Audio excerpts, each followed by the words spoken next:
Timing couldn't be worse, but, well, it's the Fire Brigade of Flames, chapter 138, and I am the angry and fan, the desperate reviewer. In the last chapter, Maki decided to use the full power of the owls in order to destroy Dominion, or the Dollmaker, whatever her name really was, as she tries to use the fire fart, but then as Maki concentrates her push Mara, they begin to spin and creates a very strong amount of friction, and the fact that Dominion, or whatever, I guess we can call it Dominion right now, is facing humans and not robots. That's another way where Maki won't hold back, as we see a serious face where she managed to destroy the doll using these spins. Unfortunately though, the Iron Owls malfunctions. The reason why they could do all this is because they have faith in each other. I guess in the end Vulcan came a long way. I finally started to trust the 8th Brigade and seeing them as family. But then Dominion jumps off and says the game has only just started, as she then suddenly reveals even more dolls.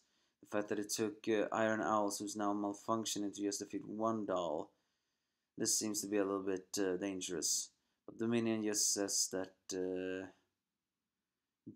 she had dominions. Another reason why I'm not really sure about her name. But then we switch to another scene where the other people head out to find Licht and Shinra. But then black smokes surround as Kuro, the weird snake guy, summons his smoke. And he is indeed holding Nana 2, who still is having nightmares about Rika having everything else. And when the commander just says that release that child, as he says the rumors are true that the Hajime is abusing children, he demands Kuruna to release the child. But Kuruna just surprisingly says, I don't know about abuse, this is my job. Huh. I don't really know if that justifies his cruelty, but then he sees then he says Tamaki and Iris, who immediately shows a creepy eye about weaklings and tries to finish them off, but Arthur stops it. The commander even tries to protect them, as Kuruno just says that it's used to protect weak. Because for his philosophy, save the strong and crush the weak, that's how he always believes the world is working. And then we get an uninvited guest as the White Hood shows himself, together with a traitorous adrenaline junkie girl who appears. I mean, her new clothing may look. Ugh, sorry, I slur my words. Had a rough day. The fire adrenaline junkie girl may look sexy in those clothing, but that's all she does.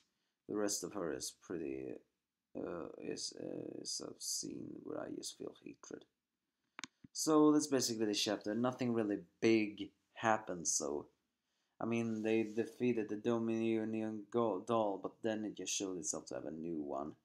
It wasn't exactly that exciting. Corona also has some pretty weird standards about the world.